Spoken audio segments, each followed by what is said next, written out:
7 de la mañana con 33 minutos, 7 de la mañana más 33 minutos en este martes, hoy en el calendario 5 de marzo del 2024, del 2024. Saludamos con el licenciado Gustavo Tustón. Hoy vamos a analizar los 100 días en funciones del gobierno de Daniel Noboa, la declaración del conflicto armado interno, la aprobación de leyes económicas urgentes, la gobernabilidad que le ha permitido dentro de la Asamblea Nacional este acuerdo legislativo entre ADN, el Partido Social Cristiano, y la Revolución Ciudadana. Son temas que marcan, ¿no?, estos 100 días en cuanto ya a lo que actualmente estamos viviendo los ecuatorianos. Mi estimado Gustavo, quisiéramos ir analizando, ¿no?, la situación económica también, ¿no?, es otro tema que ha heredado Daniel Noboa, situación difícil la que vive hoy actualmente el país. Bienvenido, buenos días. Gracias, Carlitos, por la invitación. Buenos días a usted, a Arsenio Aro, que se encuentra en controles, y por supuesto a la amable audiencia que nos está brindando su atención. Efectivamente, vamos a iniciar en cuanto ya a estos 100 días. La declaración de un conflicto armado interno ha sido bien vista por los ecuatorianos. El tema seguridad, ¿no? 0 muertes violentas en el caso de la provincia de Pastaza, se ha reducido a nivel nacional, y un 80% de aceptación que tiene Daniel Noboa, Gustavo. Muchas cosas que decir en estos 100 primeros días del presidente Daniel Noboa, remarcando de que el Ecuador tenía 2 problemas graves que afrontar, prioritarios. Primero, los altos índices de inseguridad nunca antes visto en la historia del país, y el déficit económico nunca antes visto en la historia del país. 2 situaciones totalmente difíciles de afrontar. El caos se apoderó al poco tiempo de asumir funciones. Daniel Noboa hizo una maniobra rápida, contundente, como es el hecho de declarar un conflicto armado interno, identificar a los grupos de delincuencia organizadas como terroristas para que puedan ser objetivos militares, y una declaratoria de estado de excepción que devolvió, yo diría temporalmente, un hálito de esperanza, la tranquilidad al pueblo ecuatoriano. Hay que mencionar también que en todos los gobiernos, salvo que usted, que tiene más experiencia que yo, me diga lo contrario, Carlitos, los 100 primeros días, y por eso algunos lo dicen que es la luna de miel, a los 100 primeros días los presidentes todavía son populares. Lasso, si no estoy equivocado, estaba más del 70% de aceptación en los 100 primeros días, y recordemos que incluso hasta el primer año tuvo un saldo positivo con la aplicación del plan de vacunación. Entonces, para nada se puede el gobierno actual confiar de la buena percepción de los resultados obtenidos hasta el momento. Yo, para poner un ejemplo que todos podamos entender, podría decirles que gobernar el país en las actuales circunstancias y tener algunos logros es como en un juego de video pasar el primer nivel a una segunda fase. La segunda fase viene más complicada que la primera. Entonces yo diría que es una prueba superada en la primera fase, porque tomando en cuenta que el gobierno actual solo tiene 1 año 3 meses de gobierno. 1 año 5 meses se habla, ¿no? Sí. Pues con los 100 primeros días transcurridos estamos hablando de un 20, un 25% del periodo para el que fue electo. Entonces es un porcentaje importante. El tiempo juega como su peor enemigo para el actual presidente Daniel Noboa. Sobre todo por la urgencia de los temas, sobre todo si la idea es una reelección, que ya ha manifestado que sí es su intención. Va por una reelección. Sí, el proyecto político es para 10 años, ya lo han revelado. Entonces, y por eso están en el proceso también de recolección de firmas, ¿no?, para tener su personería jurídica, su propio movimiento, y obviamente la postulación para la reelección a la presidencia de la República. Por supuesto, y sobre todo porque recordemos que Noboa triunfó con una característica pocas veces vista, como es el hecho de haber ganado una elección sin un capital político, sin un partido que propio lo apoye. Así es, un partido propio que lo respalde. Estuvo apadrinado por 2 movimientos políticos, poco conocidos también. Mi percepción es la siguiente que voy a manifestar. Él ingresó en esta oportunidad como candidato con la idea de tomar experiencia con miras a una candidatura en el 2025. No era, porque recordemos que antes de la primera vuelta electoral, Noboa tenía 3% en los niveles de aceptación, de conocimiento, de preferencia, de intención de voto. y termina ganando la presidencia de la República. No hizo una inversión cuantiosa como, recordemos, lo hizo su padre desde la primera vez. Así es. Usted se acuerda, Carlitos. En varias oportunidades, ¿no? Y eran campañas millonarias. Daniel Noboa no hizo nada de eso porque era parte de la experiencia con miras al año 2025 y resulta que termina ganando. Entonces, y con las condiciones tan caóticas del país, tuvo que improvisar muchísimas cosas. Entonces, esa improvisación también se ha visto en estos 100 días, aunque ha pasado un poquito desapercibida porque primero lo han manejado bien.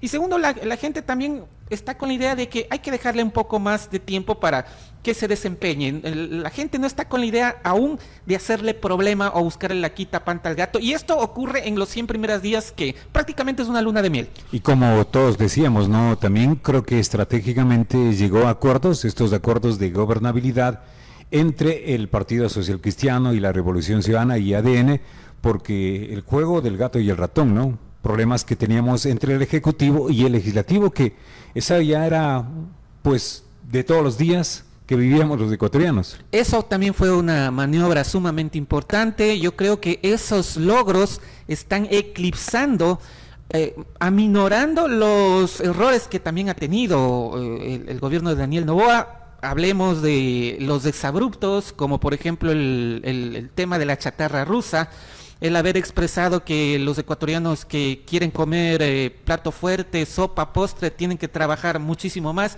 Sí son exabruptos que... Pero que han pasado desapercibidos. En de pronto, otros ¿no? tiempos y con otros personajes le hubieran dado duro.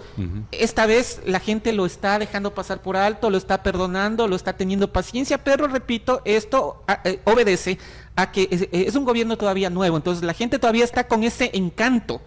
Está todavía con ese encanto y viendo los logros los está perdonando, pero no se puede confiar que esa suerte lo va a tener algo que más adelante. Que tú decías, ¿no? En este de llegar a la presidencia de la República, que obviamente no se esperaba él, ¿no? Fue una sorpresa ya en segunda vuelta, saber que pasó, pues también no tener estructura, llegar apadrinado por dos partidos o movimientos políticos desconocidos, no tener estructura a nivel de provincias, como que de alguna manera pues se ve, ¿no? Se ve ese inconveniente que va teniendo el gobierno porque no hay cambio de autoridades, se van manteniendo algunas autoridades, pues nombrando a cuadros nuevos como representantes del Ejecutivo también.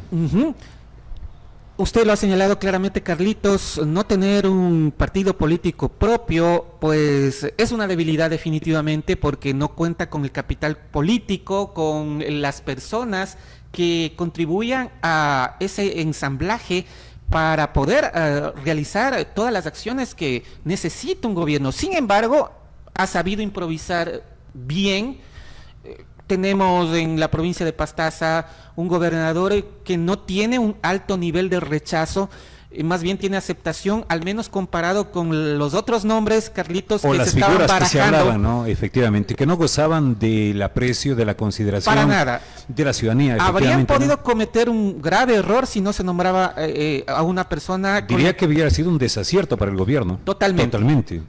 Entonces vemos, como decimos, que si bien tiene una debilidad, también tiene una capacidad de improvisación, de hacer las cosas rápido y lo mejor posible. Ya en cuanto a la situación de aprobación de leyes urgentes, también ha dado un paso muy importante el gobierno de Daniel Noboa. Sí, dentro de lo económico y dentro de la aprobación de leyes ya está la situación dada en el sentido de que se va a aumentar el IVA, pues es un momento clave para hacerlo y con la justificación de que se necesitan los recursos para financiar el conflicto armado interno. Obviamente, prácticamente estamos en un estado de guerra, no en la frontera, sino a nivel del interior del país, lo cual es incluso más difícil, porque en las fronteras uno se tiene plenamente identificado se sabe las zonas, quién es el enemigo. Las zonas y el enemigo para combatirlo. Dentro del país es mucho más difícil, se necesita muchísimos recursos en inteligencia policial, militar, obviamente la logística, la alimentación, bueno, es un sinfín de elementos que requieren recursos económicos. Y claro, es la vía más rápida y fácil es el incremento al IVA, pero no solamente el incremento al IVA es por financiar el conflicto armado interno, sino yo entendería que también es parte de los requerimientos solicitados por el Fondo Monetario Internacional, claro, desde la época de Lenín Moreno, para pues tener carta abierta y seguir pidiendo. Y además, más Gustavo, créditos. recordemos que son condiciones, ¿no?, del Fondo Monetario Internacional, el tema de revisión en cuanto a impuestos, también sí se viene hablando, y es otra de las situaciones que ya ha planteado el mismo Daniel Noboa en cuanto a la posible eliminación de los subsidios a los combustibles. No hablamos de todos, ¿no? Se habla también ya de que se podría inclusive revisar esos subsidios de los combustibles. Así es, se ha dicho que el gas no se va a tocar, el gas licuado de uso doméstico. Se ha dicho que se van a incrementar la gasolina, el extra, el súper, el diésel se va a mantener, a los mismos precios. Y bueno, como decimos, estamos en una condición económica grave que necesariamente toca implementar ciertas acciones para salir de este atolladero, más o menos para que ustedes se den cuenta, amigos, y podemos comprender cómo es la situación del Ecuador.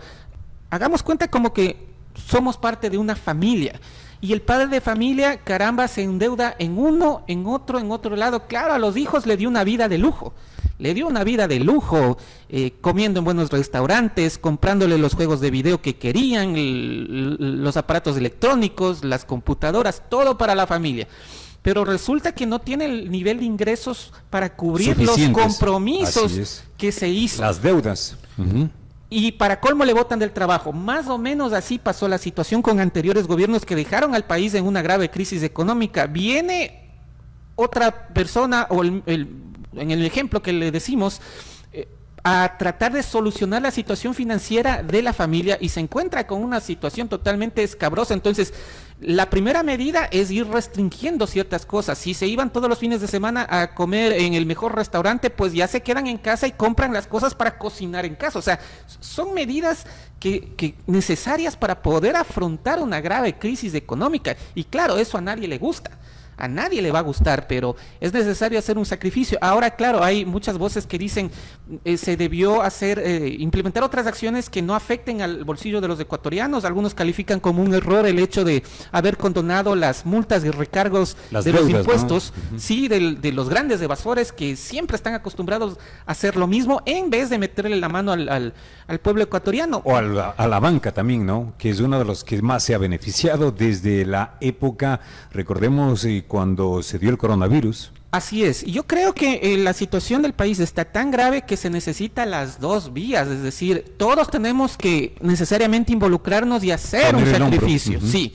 Entonces, sí se debe cobrar todos los impuestos que se deben cobrar a los grandes evasores, a los empresarios que estén al día en todas sus obligaciones, y nosotros también como ecuatorianos, luego de esta fiesta tan grande que tuvimos en años pasados, con época de bonanza, ¿no? Época de bonanza petrolera, los precios altos, creo que todos nos ganamos un dinero, todos o casi todos nos ganamos un dinero en una buena época. Pero hay que tener reservas ahí. Eso es lo que no se hizo. No se hizo. Eso es lo que no se hizo. Y repito, interpretando o poniendo un ejemplo a la economía familiar, se hizo los préstamos porque, y esto pasa en la economía familiar, empezamos a ganar un poquito más y en vez de gastar lo que siempre gastábamos y ahorrarnos un poquito para épocas de vacas flacas, ¿qué es lo que se hace? Nos gastamos todo, nos endeudamos, nos compramos el carro nuevo y resulta que, y de hecho los trabajos en estos tiempos ya no son como antes para toda la vida con nombramiento. Pues de estabilidad, no hay estabilidad, pues la persona es despedida y ahí viene que le caen las deudas por todo lado y ahí es donde se restringe y empezamos a esta desesperación. Ahora, Gustavo, ¿cuál es tu criterio, tu opinión? En estos 100 días se ha convocado ya la consulta popular, hay 11 preguntas, tanto del referéndum de la consulta popular. ¿Consideras tú que el presidente Daniel Noboa tendrá un apoyo mayoritario, sabiendo la gran aceptación que tiene actualmente? Estoy seguro que va a ganar en todas o en casi todas las preguntas, al menos, tomando en relación de, si nos ponemos a pensar en lo que ha ocurrido en el pasado, Las consultas populares, los referéndums, los plebiscitos, siempre se han basado en la popularidad del primer mandatario. Van de la mano de la popularidad. La gente, la mayoría del pueblo, y eso es una de las debilidades de la democracia también, no se detienen, no se dan el tiempo de leer las preguntas de manera concienzuda, menos aún los anexos. Y en definitiva, las consultas populares se traducen en la popularidad del mandatario. Si el mandatario está con un alto índice de popularidad, pues la consulta es aprobada con un sí y es rechazada con un no cuando tiene bajos niveles de popularidad. En la consulta anterior que la hizo Guillermo Lasso, si lo hubiera hecho al primer año... Porque no eran malas las preguntas. No eran malas las preguntas, por el contrario, es parte de los reclamos que la ciudadanía ha mencionado. El sentir ciudadano, el tema de las Fuerzas Armadas, ¿no? En donde se consultaba si deberían estar apoyando a la Policía Nacional. Hoy estamos Yo con converso, esa y respuesta. usted también, Carlitos, me puede decir si estoy equivocado. Todos los días que conversamos con la ciudadanía, todos han expresado una inconformidad con el Consejo de Participación Ciudadana y Control debería Social, por desaparecer. ejemplo. Eso estaba en las preguntas de Lasso. Así es. Pero la ciudadanía no votó en correspondencia con ese deseo. ¿Por qué? Porque simplemente fue una expresión de animadversión en contra De del rechazo gobierno a Guillermo Lasso. de Lasso, que si Lasso hubiera propuesto su consulta popular a los 100 días o al año de que asumió funciones, otro habría sido el resultado. Y esto creo que va a pasar una vez más en la historia de las consultas populares en el Ecuador. Ahora, en cuanto ya a la respuesta que sea a favor del sí, de alguna manera también va a fortalecer en cuanto ya a su reelección, ¿no? Para el 2025. Va a ser un espaldarazo importante para... Ahí se van a medir, ¿no? Se va a hacer una medición, yo diría, en esta consulta popular.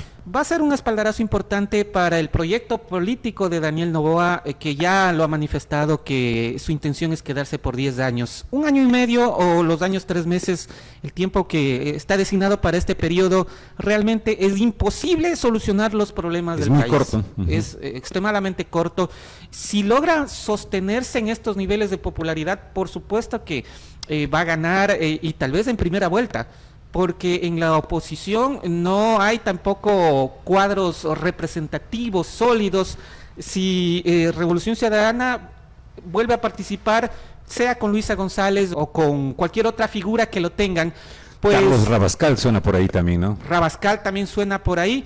Revolución Ciudadana ya tiene un techo, tiene un techo del que no se ha podido levantar ni superar. Yo le veo que mientras más pase el tiempo, va a ser más difícil superar su propio techo. Entonces, tienen un límite de votos que no les va a alcanzar, como ya hemos visto, no les está alcanzando para volver a ser gobierno. Algo que es importante también en cuanto ya al grado de aceptación, juega su personalidad, ¿no? Como es Daniel Noboa, un muchacho joven, tranquilo. Sí, en esa parte netamente de su imagen, pues él está respondiendo a su personalidad. En él le ha ayudado mucho ser genuino, el elemento autenticidad. Desde la campaña política le ayudó a ser como es, no tiene posturas. Él se muestra... candidato del cartón, ¿no? Que también ayudó mucho. Eso es una genialidad ya de su asesor de marketing político, muy preciso, muy acertado, muy disruptivo, marcó ese nivel de diferenciación y yo creo que está trabajando en esa tónica. Nosotros estamos acostumbrados a los políticos que hablan mucho y hacen poco, pero él es disruptivo y aplica un estilo diferente. Yo creo que un tanto como la mamá lo hizo en su debido momento. La mamá fue también política, fue asambleísta por 2 oportunidades, si no estoy equivocado, pero al menos una sí lo fue, eso me recuerdo claramente. Incluso salió un titular en un periódico que decía, Anabel Asín de Noboa es la clara evidencia de que no se necesita gritar para triunfar en unas elecciones, decía. Entonces, yo creo que eso más o menos es parte de del estilo, la personalidad que heredó también de la madre, que es una persona muy mesurada, muy tranquila, que no grita, que no se apasiona, que no habla hasta por los codos como estamos acostumbrados a nuestros políticos tradicionales. Entonces, en esta época de ruido, de incertidumbre, de conflicto, de agresión, necesitamos tranquilidad. Viene una figura que te da esa tranquilidad, te confianza. da confianza, te transmite hasta un cierto nivel de paz, depende de la persona cómo lo interprete también, pues eso le está dando resultado. Lo hemos visto desde la primera vuelta electoral, que no se peleó con nadie, no fue confrontativo, dijo claramente que él no es un antinada. y pues eso le está funcionando hasta el momento. Tiene que ser inteligente y los asesores también irse adaptando a las nuevas realidades, a los nuevos escenarios que en el Ecuador día a día se van diagramando. Ecuador es un país totalmente inestable en su idea política de las cosas. Puede cambiar de un momento a otro en cuestión de días, de horas, de minutos y de segundos. La percepción del ecuatoriano cambia, es muy volátil. Entonces, si es que nos suben el IVA, y ahorita Noboa tiene un alto nivel de popularidad porque todavía no nos topan el bolsillo. Habría que esperar desde el 1 de abril, ¿no? ¿Qué es lo que sucede? Yo creo ¿Cuál va a ser el impacto en el bolsillo de los ecuatorianos? Un mes después de implementado el incremento del IVA, entonces ahí la gente va a sentir. Y cuando sienten pellejo propio es otra cosa. Otra situación es los resultados. Si ya estoy haciendo el sacrificio de haber aceptado el incremento del IVA y vuelven los niveles de inseguridad, pues todo lo que está, el castillo de naipes que está haciendo Noboa, pues se puede caer tranquilamente. Por eso nada no está dicho y no pueden dormirse en los laureles. Como tú dices, no se puede cantar victorias, ¿no? Para nada. Todo lo que se hizo con la mano se puede borrar con el codo. Eso es lo que pasó con Lazo, eso es lo que ha pasado en los gobiernos anteriores. Recordemos con Lenín Moreno también, al comienzo era un encanto. Y ya vieron cómo terminó la situación. Gracias, Gustavo. Qué importante este análisis, ¿no? En esta mañana, en cuanto ya a los 100 días de Daniel Noboa, donde han marcado, como habíamos dicho, ¿no? El tema del conflicto armado interno, la situación en cuanto ya a la aprobación de algunas leyes económicas urgentes en la Asamblea Nacional y algo que también destacamos, la gobernabilidad que ha existido hoy por este momento en estos 100 días. Gracias, Gustavo. Muchas gracias, Carlitos. El llamado para los que apoyan a Daniel Noboa, que tienen que estar muy pilas, muy pendientes, tienen muchos enemigos y el peor error que pueden cometer es dormirse en los laureles y creer y confiarse en la popularidad que tienen hasta este momento. Eso se les puede caer de un rato al otro. Gracias al licenciado Gustavo Tostón, ha sido un gusto compartir este análisis en este día martes. También llegamos a la parte final, ¿no? Son las 8 en punto de la mañana, como siempre agradecidos por esa sintonía. Mañana, miércoles, estaremos de vuelta con más noticias, más información. Es un gusto siempre acompañarles a través de nuestras frecuencias, a quienes nos siguen a través de Facebook Live y en www.olimpicafmradio.com. Que tengan un excelente día martes. Por hoy, gracias. Buenos días.